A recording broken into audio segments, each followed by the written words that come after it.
all those who are here, you've seen the trailer, right? Okay.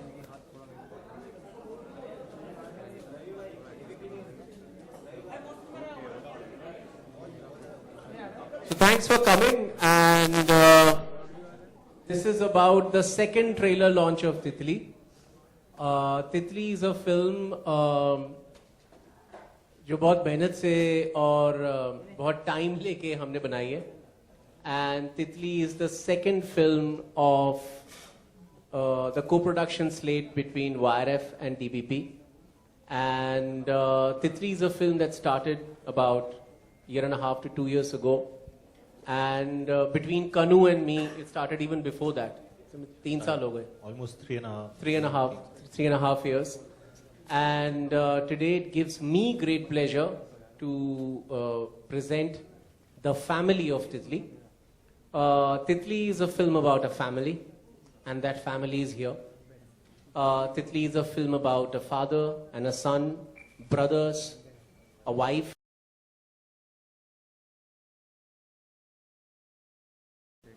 तो हमारी families में जो भी रिश्ते होते हैं, उन सब रिश्तों को लेके एक फिल्म है तितली. और बड़ी मजेदार बात है कि हिंदुस्तानी सिनेमा में, बॉलीवुड में फैमिली पे जो फिल्म बनाते हैं, उनमें द लास्ट वर्ड कहा जाता है वो यशराज फिल्म्स की फिल्मों का होता है. और आज से 20 साल पहले एक फिल्म आई थी जिनका नाम आप सबको पता है, अभी भी चल रही है शायद. और आज से ठीक 20 साल पहले एक फिल्म रिलीज हुई थी जो भी फैमिली के ऊपर थी. और 20 साल बाद एक और फिल्म रिलीज हो रही है तितली, जो भी फैमिली के ऊपर है. लेकिन हम सब जानते हैं कि तितली एक बहुत ही अलग तरीके की फिल्म है. इसमें वही इंडियन फैमिली है, लेकिन डिपिक्शन, ट्रीटमेंट बहुत ही नया है, बहुत ही आज का है.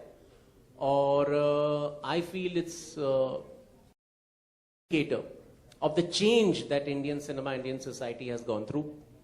एंड आज पूरी तितली की फैमिली यहाँ पे है. और सिर्फ इस फैमिली, इन सब के पीछे एक एक फैमिली छुपी हुई है, इनकी अपनी अपनी फैमिली, जिनके लिए वो आज यहाँ पे हैं, जिनसे लड़के या झगड़ के या जिनके साथ प्यार मोहब्बत में नेगोशिएशन करके वो आज यहाँ पे बॉम्बे में आए हैं, एक्टर बने, डायरेक्टर बने, जो भी बने. तो I will throw it open for questions and to get you guys to know the family of तितली.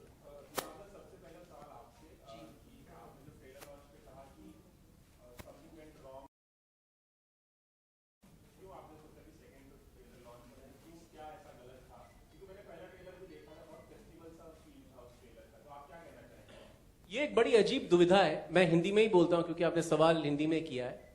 हमारे यहाँ पे क्या होता है कि फेस्टिवल का नाम सुन के ही दर्शकों का एक बहुत बड़ा समुदाय और डिस्ट्रीब्यूटर का समुदाय और मार्केटिंग जो फिल्म करते हैं उनका समुदाय डर जाता है कि ये पकाएगी तो नहीं, ये दिमाग का दही तो नहीं करेगी. क्योंकि इस तरह की कुछ फिल्में होती हैं जो कहती हैं हम फेस्टिवल हैं, और फिर वो थोड़ी सी पकाती हैं. लेकिन कनु बहल जिस तरह के डायरेक्टर हैं, वो इस तरह के डायरेक्टर बिल्कुल नहीं है कि वो पकाना चाहते हैं. इनफैक्ट कनु की कुछ ऐसी स्क्रिप्ट्स भी हैं जो हंसा हंसा के पेट में दर्द करा देती हैं, जो वो आगे करेंगे. तो पिछला जो ट्रेलर था वो हमने थोड़ा सा जल्दी में, हमने कान फिल्म फेस्टिवल के लिए जो ट्रेलर बनाया था उसका ही एक रूपांतर हमने इंडिया में चलाया था. चला के हमने देखा कि हमको मालूम नहीं था, हम ऑब्जेक्टिव नहीं थे, लेकिन हमने जब फोकस ग्रुप के दर्शकों को तितली का इंडिया कट दिखाया, उन्होंने हमको थप्पड़ बस नहीं मारा. उन्होंने कहा कि यार ये इतनी एक्सेसिबल और इतनी सीधी फिल्म है, इतना समझ में आता है इस फिल्म में तुम क्या कह रहे हो कि ये मेरी फैमिली में साथ हो चुका है, तो इसको तुमने इस ट्रेलर में ऐसा क्यों दिखा रहे हो? तुम जो फिल्म का कोर कथानक है तुम ट्रेलर में दिखाओ उसको. तो वो सुन के हम थोड़े चेते और हमने नया ट्रेलर बनाया. और आज के रिएक्शन से और जिनको भी हमने दिखाया लोगों को, हमको लगा कि अब हम सही गए. ये इसका मीनिंग क्या है? हर फैमिली नहीं होती. इसका जवाब आपको कनु देंगे, क्योंकि ये कनु ही हैं जिन्होंने पूरी फैमिली को यहाँ पे गैदर किया, तो वो आपको बताएंगे. इसका जवाब हर फैमिली नहीं होती है. तात्पर्य क्या है? इसका तात्पर्य उसी में छुपा हुआ है, मुझे लगता है. कीजिए. elaborate? प्रसंग सहित व्याख्या। क्या हर फैमिली नहीं होती मतलब वो उसमें फैमिली से जुड़े हुए जो बहुत सारे अलग अलग संदर्भ में वो हम खोलना चाह रहे हैं, अलग अलग पर्सपेक्टिव्स खोलना चाह रहे हैं। फैमिली में बहुत कुछ हो सकता है, डिस्कॉर्ड भी हो सकता है, डिफरेंसेस भी हो सकता है, हो सकते हैं।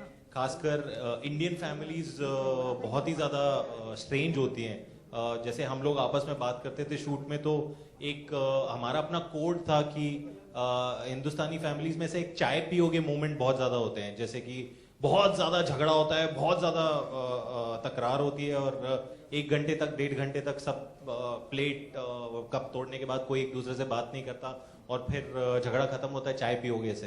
तो इंडियन फैमिलीज बहुत पेक्यूलियर होती हैं और कई तरह से डिसफंक्शनल भी होती हैं। somehow there is this thing कि we are not very good talkers।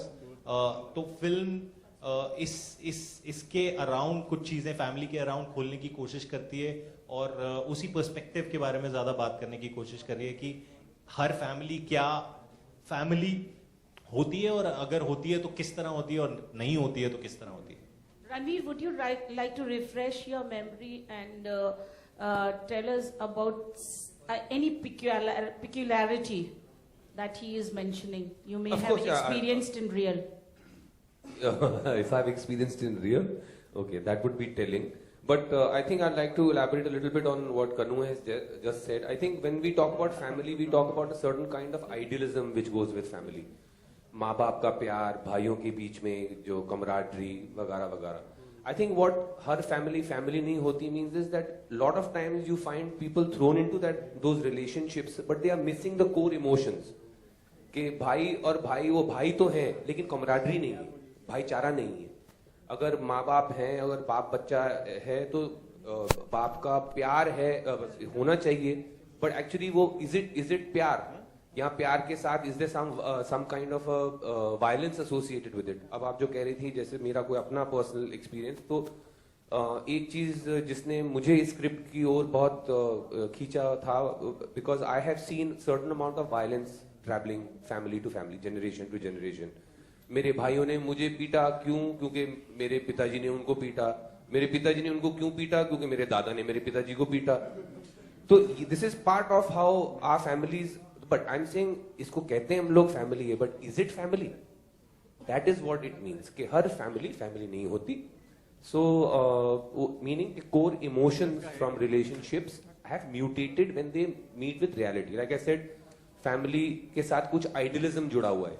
In fact आप YRF की फिल्में देखें या धर्मा प्रोडक्शंस की फिल्में देखें, it's all about loving your family. इतने दशक तक हम जो darker side of Indian family है उसको कारपेट के नीचे धकेलते आए हैं। तो पहली बार एक फिल्म ऐसी आई है तितली, जो कि उन चीजों को कारपेट उठा रही है, उन चीजों से कि what are the darker aspects of the Indian family.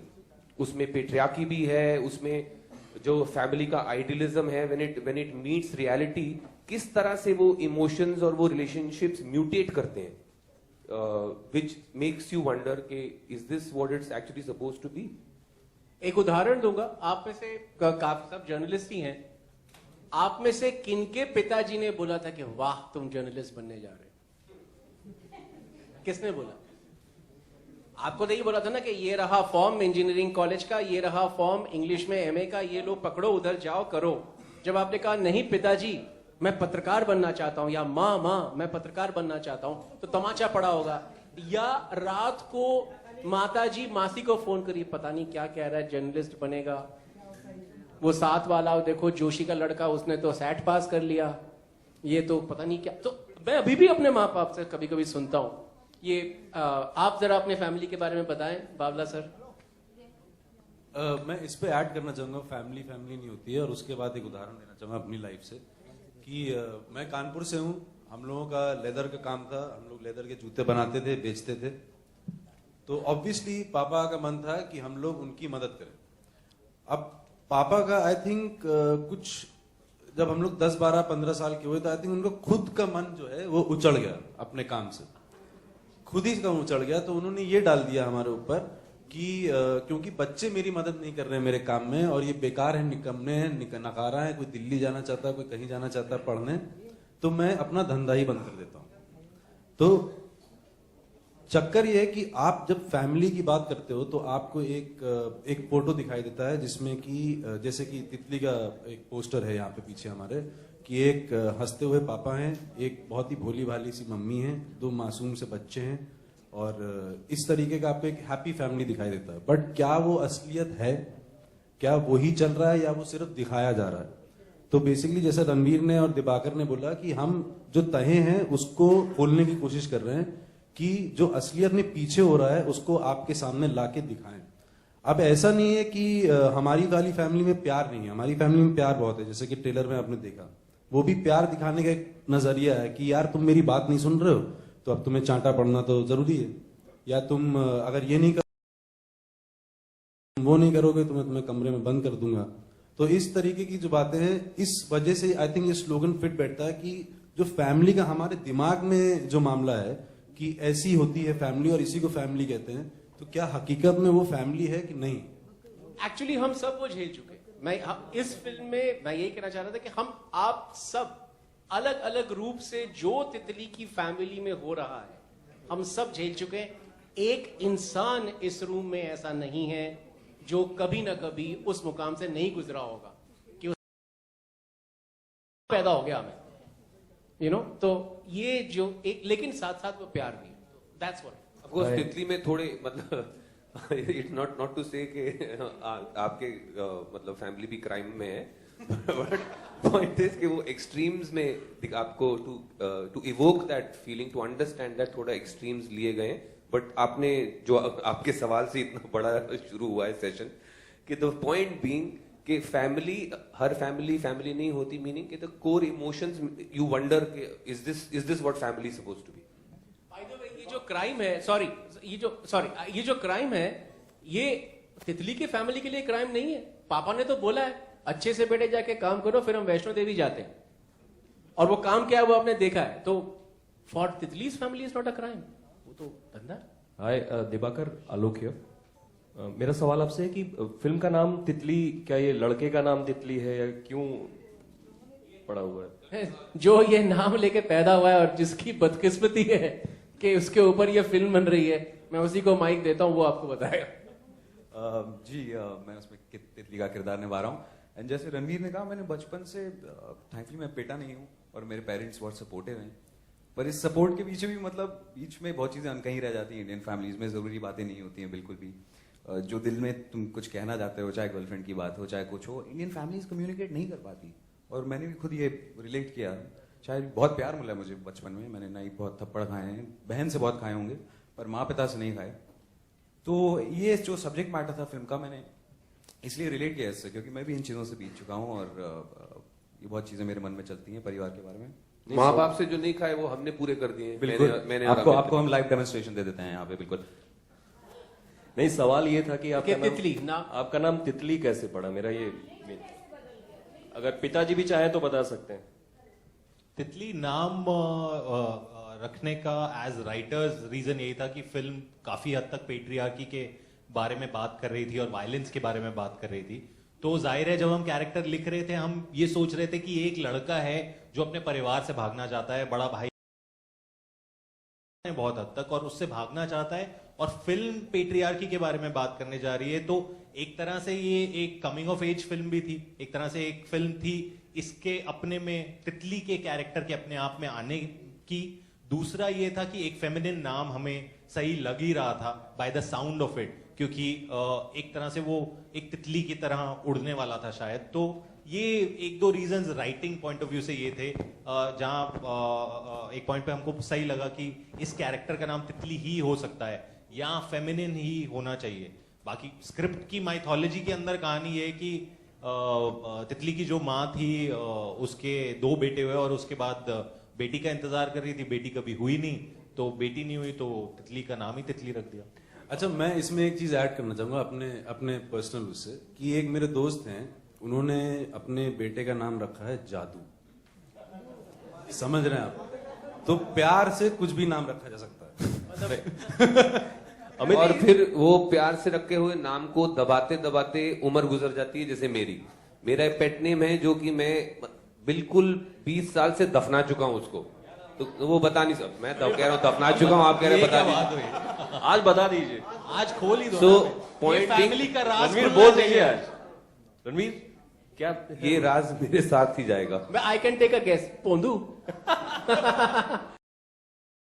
North में होता है वैसे, नॉर्थ में अचानक पिताजी बुलाते हैं, लवली ओए और लवली, फिर एक 6 फुट का एक बहुत बड़ा एक लड़का सीढ़ी से नीचे उतर। हमारे नेबर्स थे जिनके 2 भाई थे, कजन्स, जिनके एक्चुअली नाम थे पोसू एंड पादू। और प्लीज डोंट, मैंने गलती करके एक दिन उनकी मम्मी से पूछ लिया, आंटी इनके नाम आपने ये क्यों रखे हैं? And you can be sure कि स्टोरी वही थी जो आपको नाम से लग रहा है। नामकरण का एक और एग्जाम्पल देता हूँ आपको कि हम लोग छोटे छोटे थे तो गोमती एक्सप्रेस में हम लोग कानपुर से दिल्ली जा रहे थे। मेरा नाम नवीन था और मेरे छोटे भाई का नाम सचिन था। तो मेरी माँ ने किसी और लेडी को सुना वहां पे अमित सुमित ऐसे करते हो, तो उनको ये ना बड़ा अच्छा लगा कॉम्बिनेशन, अमित सुमित अमित सुमित। तो उन्होंने ट्रेन में ही नाम बदल दिया हमारा। तो हम लोग कानपुर से चले अमित सुमित थे और हाईली कंफ्यूज थे 1 साल तक। तो नाम तो कुछ भी हो सकता है। रणवीर ट्रेलर में एक लाइन है कि शादी भी फैमिली प्लान से होती है, तो इस प्रथा में आप कितना बिलीव करते हैं और आप क्या अपनी लाइफ में कंटिन्यू करना चाहेंगे आप इसे? मैं सवाल नहीं समझा, क्या फैमिली प्लानिंग? शादी भी फैमिली प्लान से होती है, ये ट्रेलर में एक लाइन है। हाँ। तो आप इस प्रथा में कितना बिलीव करते हैं? देखिए, वो आप उन्होंने इसे कोलोकियल लैंग्वेज यूज की है कि फैमिली प्लानिंग से होती है, यानी कि जो फैमिली चाहती है आपकी शादी उस हिसाब से होती है। क्या ये आप पूछ रहे हैं? क्या मैं ये चाहता हूँ, मैं मानता हूँ? नहीं, ऑब्वियसली नहीं सर। मेरी शादी, मेरी अरेंज मैरिज नहीं हुई, मेरे भाइयों की थी, दोनों की, बट मेरी अरेंज मैरिज नहीं थी। सो ऑब्वियसली मैं इस तरह की फैमिली प्लानिंग में नहीं बिलीव करता, लेकिन हाँ, हम दो हमारे 1 या 2 में मैं बिलीव करता हूँ। Ranveer, continuing on that question, do you still believe in the institution of marriage? Yes, I take it this is about our recent announcement for my separation. So, but I don't blame the institution of marriage for anything. I blame myself for that. I don't think the institution of marriage has anything to do with that. Dibakar, tell us about I believe in the institute of marriage. I have a different question for you. Tell us about the problems that you faced from the censor board in getting this film passed, and how many cuts have been enforced by them. Actually, we did not. We did not face any problems in the beginning when we screened it for the censor committee. It's a slightly anticlimactic experience. Kanu and I were there for the first committee hearing, and they hadn't cut a single second of the whole film, and we were very overjoyed. But they had said that because of the strong language being used, we will leave it to the chairman's discretion as to what's to be done. Then I think we waited to be called by the chairman for a long time, and we were slightly hazy about the procedure. We couldn't understand what was happening. And then I think the chairman called us after about 2 weeks. 2 weeks, and then he recommended that because of the strong language in the film, we go in for a revision committee. We went for a revision committee. The revision committee actually passed the film without any dilution of the strong language, except for 3 scenes. Yeah, 2.5 scenes. Yeah, 3 scenes where they said that the repetition of the strong language should be reduced to 50%, something like that. So we did that. And we were quite happy that, it would go like that, because the film wasn't touched at all. But after that, how much time elapsed? Another couple of weeks. Couple of weeks, maybe more. After, I think about a month. After that, we were still not getting our certificate for about a month. And then we requested the censor board and the chairman to sort of look into our matter. Then we went there and met the chairman again. And the chairman looked at the revision committee's, revising committee's recommendations and said that because of some, what was the reason?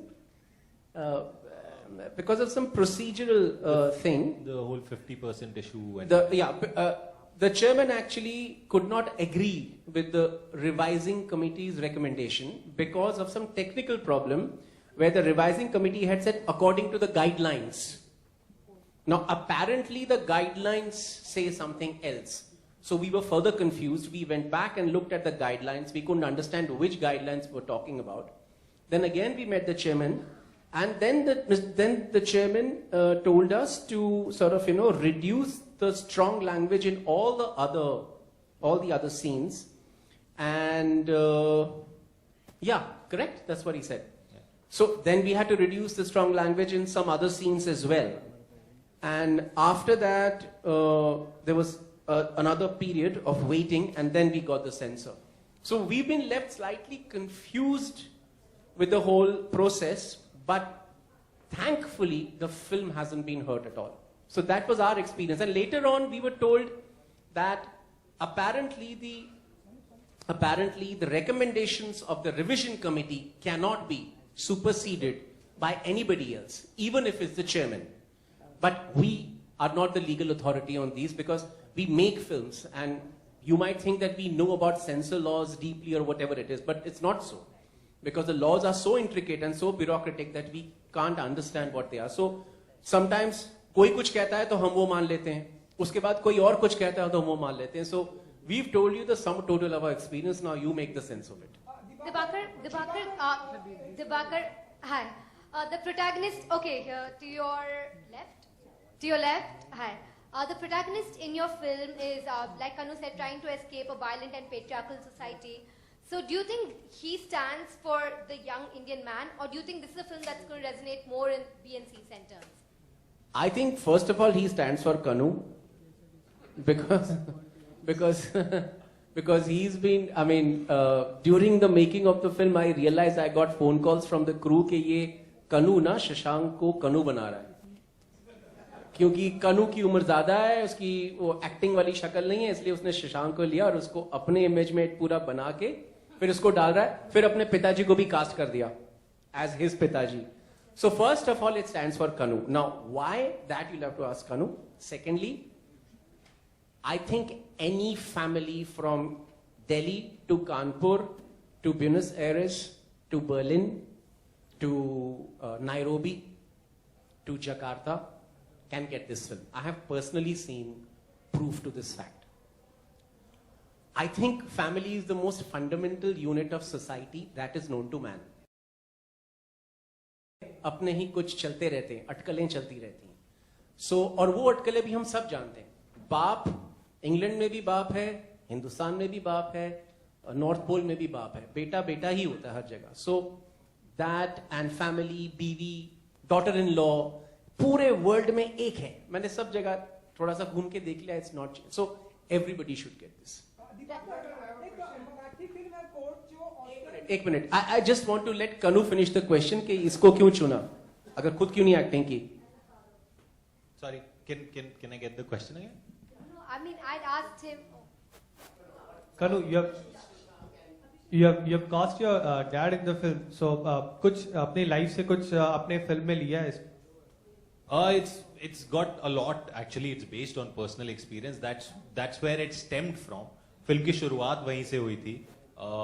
मैंने इससे पहले कुछ लिखा था जो मैं 1-1.5 साल shop around करा और I tried to mount it but it wasn't working and I actually realized that इससे पहले जो मैं लिख रहा था वो काफी dishonest था. So when I started writing तितली मैंने सोचा था that I really want to write something personal and honest and that's where तितली stems from. तो family और मेरे अपने experiences family setup के अंदर, not only with my father but a lot of other relationships that I've seen around me, it was supposed to look into give a look into that world, but actually बनाते बनाते और सबके experiences जुड़ते गए film के अंदर, जितने collaborators आते गए और actually फिल्म बहुत ज्यादा universal बन गई है क्योंकि बनाते बनाते हमको ये पता चला कि as Dibakar is saying, problem मुझसे कहीं ज्यादा बड़ी है. प्रॉब्लम तो हर जगह है और हर फैमिली की बात हो रही है. तो चाहे वो सिद्धार्थ हो जो सिनेमेटोग्राफर था, जो या शरद हो जिसने फिल्म लिखी है मेरे साथ, या फिर वो नम्रता हो जो एडिटर है, उसकी अपनी माँ के साथ रिलेशनशिप वैसे ही थे जैसे मेरे अपने फादर के साथ होंगे या हम सबके अपनी फैमिलीज में रहे. तो वो सारे एक्सपीरियंसेस जुड़ के फिल्म बहुत ज्यादा यूनिवर्सल बन गई और it started out from it being about my experiences in my family, but I think it's just now a bigger document of how families are in India to begin with, because हम लोग एक specific cultural context की बात कर रहे हैं और वो backdrop है आज का जो हिंदुस्तान है. But I think universe, and as Dibakar is saying, family exists everywhere from Berlin to Buenos Aires to Nairobi to wherever. So I think that is what makes it very universal. So it feels kind of wrong to say कि अब सिर्फ मेरी family की कहानी रह गई है. अब सवाल ये बनता है कि आपको भी क्या जबरदस्ती शादी करने को कहा गया था, जैसे इनको जबरदस्ती बहू बना के लाए? So Dibakar, Kanu, has this film helped your relationship with your father? He's on the stage today. So through the film, has your relationship evolved? वो थोड़ा सा, so I'll just be absolutely honest. I think वो film making का process और पूरा catharsis का process film के लिए बहुत रोमांटिसाइज्ड होता है. मुझे एक्चुअली लगता नहीं है कि कुछ रिजॉल्व होता है, and resolutions are not that simple. और definitely I had not try to make this film as a cathartic film. मेरे को कुछ कहना था और मैं सिर्फ वही कहने की कोशिश कर रहा था. It so happened that film के लिए it became really important that we came together and we work together, and that has helped the relationship grow naturally in the direction that it had to grow probably in the past 3 years.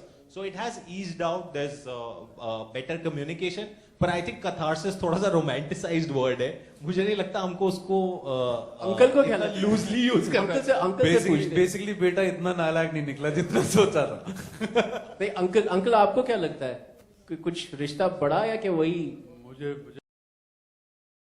मुख्तलिफ लगता है, अलग लगता है इससे.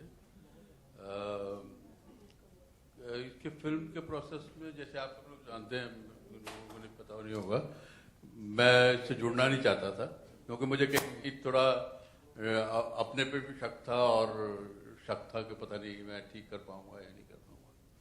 बहरहाल जो इसमें जो कॉन्फ्लिक्ट फैमिली को लेके किया है, मुझे कभी कभी ये भी लगता है कि ये थोड़ा सा सब्जेक्टिव भी है. जो नए जनरेशन है वो थोड़ा ज़्यादा ही बाहर निकलना चाहती है. हमारी इंडियन फैमिलीज में हमेशा से, मैं अगर रेफरेंस कोट करूं तो बादशाह अकबर का अपने बेटे के साथ भी डिफरेंस था और वहाँ भी वायलेंस हुई थी. तो it's a part and parcel of the society, Indian society. लेकिन अब जो नया ज़माना है, नए लोग हैं, नए तरीके से सोचते हैं, वो फैमिली से सब कुछ लेना तो चाहते हैं लेकिन देना नहीं चाहते. तो कॉन्फ्लिक्ट वहाँ पे पैदा हो रहा है. तो मेरी ये सब्जेक्ट अपनी पर्सनल ओपिनियन है. मैं कई जगह कंटेंट को लेके थोड़ा तितली से मुत्तफिक नहीं भी हूँ, लेकिन क्योंकि मैं एक्टर हूँ, मैं इसका हिस्सा हूँ, मैंने बड़ी ईमानदारी से कोशिश की है अपना कैरेक्टर पोर्ट्रे करने की. और फिल्म जब पूरी हो गई, उसको देखने के बाद ऑफकोर्स मुझे भी कहीं थोड़ा सा लगा कि हाँ, जो ओल्डर जनरेशन है उसको भी थोड़ा वक्त के साथ साथ नई जनरेशन को समझना चाहिए, बदलना चाहिए. मतलब दोनों तरह का हुआ है. I think something beautiful which I have seen, if I may today in front of everyone say this, I've never told Kanu also. I think what's beautiful is that both of them are filmmakers. You know, he's older generation, he's younger generation. So it's beautiful to see a father and son resolve, or not even resolve, I mean to kind of grow, that relationship grow somewhere in the work that they're doing. कि एक film maker ने अपने father को cast किया एक film में, और सिर्फ वो फिल्म पे काम करते करते उनका relationship somehow I feel gets better or is affected. I think that's another film. लेकिन right मुझे there. ये सब नहीं पता. मुझे पता है कि वो अपेंडिक्स का स्कार बड़ा अच्छा है, मेकअप के पैसे बच जाएंगे. अपेंडिक्स नहीं, सॉरी, अपना ये Open bypass. या उसका एक ऑपरेशन का बहुत अच्छा स्कार है. और जैसा कि आप जानते हैं, मेकअप में वो स्कार दिखाना बड़ा मुश्किल लगता है. तो मेरे को लुभाने के लिए कहा कि पापा एक्टर तो हैं ही और बहुत अच्छे लगते हैं इस रोल के लिए, और स्कार बड़ा अच्छा है. तो आप देखेंगे कि तितली में हर जगह पे पापा के बटन खुले हुए हैं, विनोद मेहरा की तरह. This is producer's perspective. Dibakar. Hi, Dibakar. Dibakar here on your. So Dibakar, जी बिल्कुल। दिवाकर yeah. दिवाकर एक फिल्म है कोड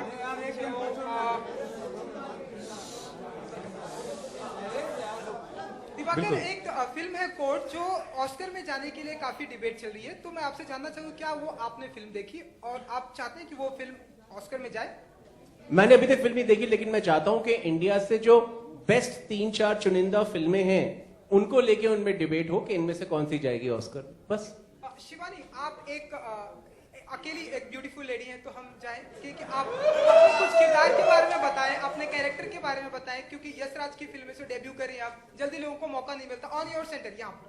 हाँ, तो कुछ अपने किरदार के बारे में अगर आप बता सकें। हाय, मेरा कैरेक्टर नीलू बहुत ही स्ट्रॉन्ग लड़की है। स्ट्रॉन्ग इन व्हाट सेंस कि उसको पता है एग्जैक्टली उसको क्या करना है और क्या चाहिए लाइफ में। जनरली क्या होता है, अगर हमारी फैमिली हमको फोर्स कर देती है किसी सिचुएशन में कि तुम ये पढ़ लो और अब तुम्हें साइंस ही लेना पड़ेगा, तो बहुत सारे बच्चे ऐसे भी होते हैं कि ठीक है अब साइंस ले लेंगे, चलो ठीक है। पर बहुत सारे बच्चे ऐसे होते हैं कि एंड तक लड़े रहते हैं कि नहीं मुझे नहीं साइंस पढ़ना, और दे नो एग्जैक्टली अगर मैं साइंस लूंगी तो अब मुझे क्या करना है। तो आप एग्जैक्टली जानते हो, तो नीरू को एग्जैक्टली पता है कि अगर मैं इस सिचुएशन में चली गई तो अब मैं इस सिचुएशन से कैसे बाहर निकलूंगी। तो जैसे ही वो सिचुएशन में पहुंचती है उसका दिमाग चलना शुरू हो जाता है कि उस सिचुएशन से बाहर कैसे निकलना है। एंड जैसे फिल्म में इसके साथ मेरी तितली के साथ मेरी शादी हो जाती है, तो उसके बाद वो उसकी मर्जी के खिलाफ होती है, वो नहीं चाहती कि उसकी शादी तितली से हो, और वो कैसे उस फैमिली से बाहर निकलने के लिए, या वो भी एस्केप करना चाहती है, तो हम दोनों ही एस्केप करना चाहते हैं उस फैमिली से, और फिल्म उसके अराउंड रिवॉल्व कर रही है। चल पूरी कहानी मत बता दियो। Please, Dibakar. चलो।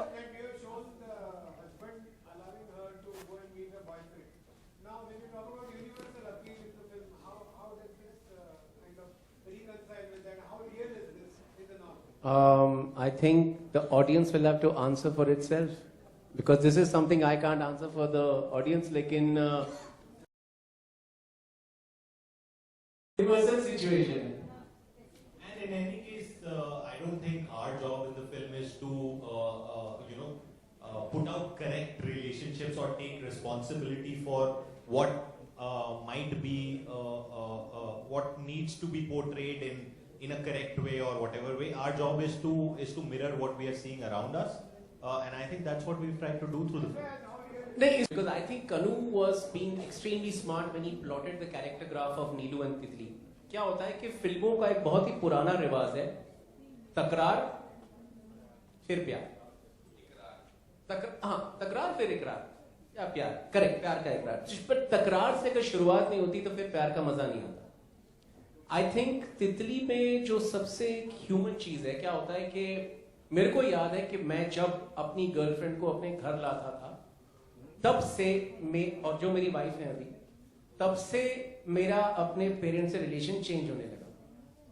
मैं गर्लफ्रेंड को मैं बड़ी इनोसेंटली घर लाता कि देखो मिल लो भाई, मेरी गर्लफ्रेंड है, क्या पता मैं कल शादी कर लूं।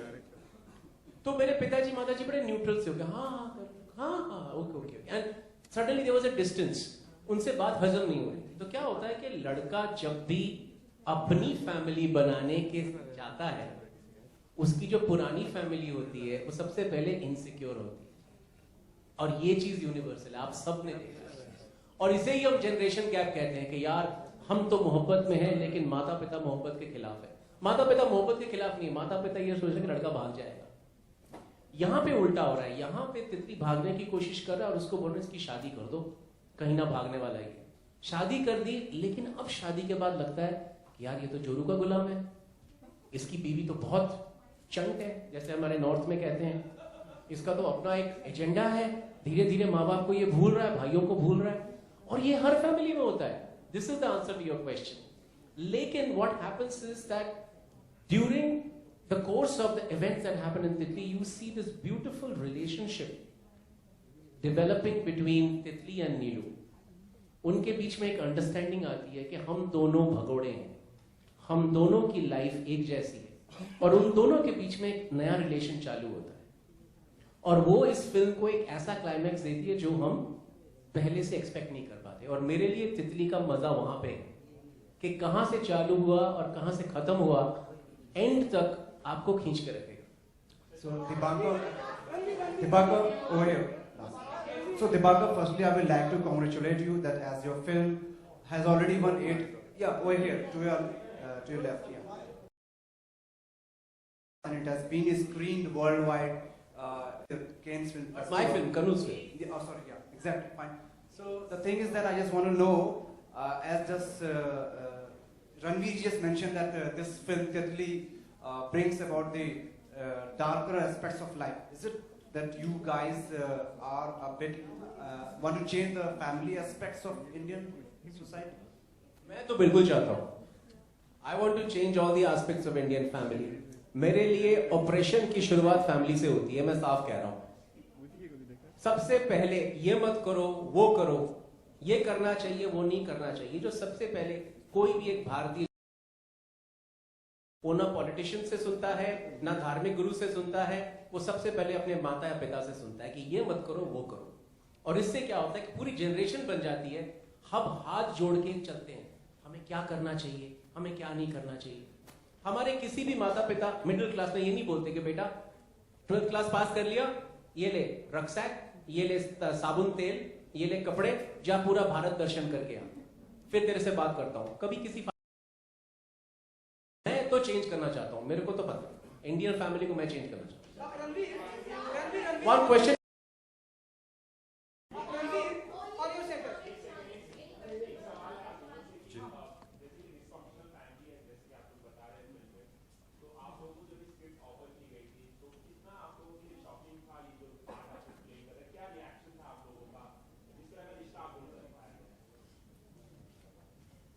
जी मेरे को शॉकिंग तो बहुत था, पर मेरे को नौकरी की ज़रूरत थी.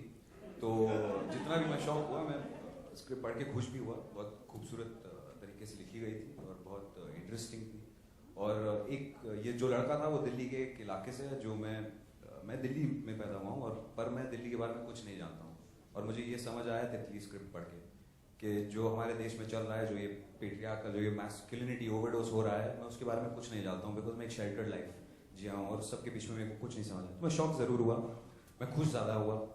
और यारी रोड के 2 चक्कर मारे मैंने कि मेरे को पिक्चर मिल गई, तो मेरा कुछ ऐसा रिस्पॉन्स था. दीपाकर